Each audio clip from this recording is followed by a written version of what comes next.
Very proud to serve as the principal of this fantastic high school. Thank you for coming out tonight for an evening of baseball, but more evening of remembrance for a absolutely legendary figure in our school, in our community. I actually had the pleasure of getting to know Coach a little bit on my very first day of becoming principal of this school. I was invited out by some of the old timers for a dinner over at Elizabeth Pizza, and I got to meet Coach Warfford in person for the first time, and he greeted me with his classic hug, trademark smile, generosity and kindness. And that was returned to me several times over the last several months that I was principal here at various games and seeing him out in the community. Before our game tonight, we're going to have an opportunity to hear from former players and colleagues who knew Coach very well as we celebrate his life and memory as a member of Siler City and the Jordan Matthews community.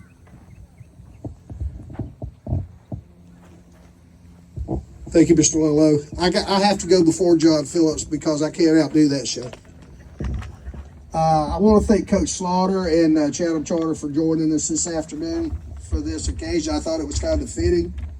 I also want to thank Coach Wofford's family, Mary Beth. Thank you so much. For over 30 years, Coach Warfford dedicated his life to Jordan Matthews High School. He wasn't just a baseball coach. He was a teacher, a mentor, a leader, and for many, a steady and guiding presence during some of the most important years of their lives. Think about that for a moment. 3 decades. That's generations of players who wore the uniform, stepped on the field, and had the privilege of being coached by him. And while those teams may have changed from year to year, one thing never did. Coach Wofford's commitment to doing things the right way. He taught his players more than how to hit a baseball, field a ground ball, or execute a perfect bunt. He taught discipline. He taught accountability. He taught what it meant to be part of something bigger than yourself. And most importantly, he taught young men how to carry themselves with respect, with pride, and with integrity. To his players, he was more than coach.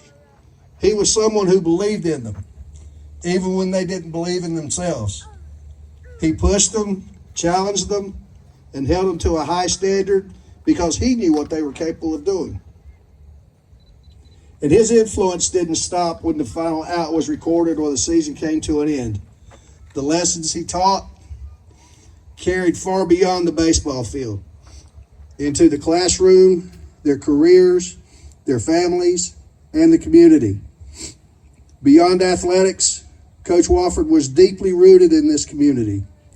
He was a man of faith, an active member of First Baptist Church of Siler City, and someone who lived out his values through service and kindness. He believed in people.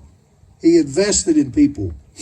And because of that, his legacy lives on in each and every life he touched. I'd like to share a personal story with you, if I may. On my first day on campus as athletic director, I came early the first morning so I could begin getting a feel for how things worked around here. First thing I noticed when I pulled up to the stadium, saw 3 older gentlemen. They're out there walking their laps on the track. I went over and introduced myself, and at the time, I had no idea I was meeting a Jordan Matthews legend. Coach Warfford, along with Tommy and Johnny Lemons, and a beagle named Sandy, had a ritual of getting in their laps before the heat set in. Now, Sandy usually made about 2 laps before she was done, and she figured out that she'd prefer riding with me on the golf cart instead. But what stood out that morning wasn't just the routine, it was the conversation. Coach Warfford spoke about this school and this community with a deep sense of pride. You could feel how much it meant to him. As his health allowed, he continued to attend games here, and he always had a special place. Sometimes at softball, when the weather was still cold, he would sit and watch from his car. I remember one particularly cold evening, he invited me to join him. And we sat there together watching the game, talking, and sharing in something that he obviously clearly very loved so much. Coming into a new position, having the opportunity to meet JM lifers like Jimmy Warfford gave me insight and understanding about the traditions of this school and this campus, insight that has proven invaluable to me. There's a saying that great coaches don't just build teams, they build people. And that's exactly what Coach Warfford did year after year. Tonight, as we reflect on his life and his career, and as we continue to feel the loss of him from this past year, we don't just remember a coach standing in the dugout. We remember the countless conversations, the lessons, the encouragement, and the belief he poured into others. His legacy is not just in records or championships, it's in the character of the young men he helped shape. Before you out here this evening stands many whose lives Coach Warfford touched. Former players, colleagues, friends, and family.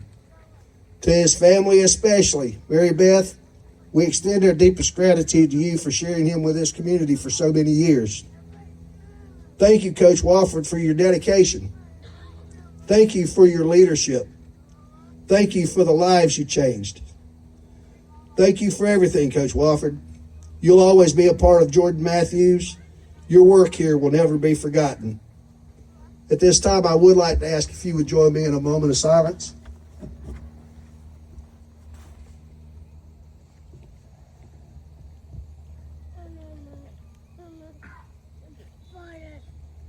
Thank you. And now I will like to ask Coach John Phillips if he'd come forward and say a few words.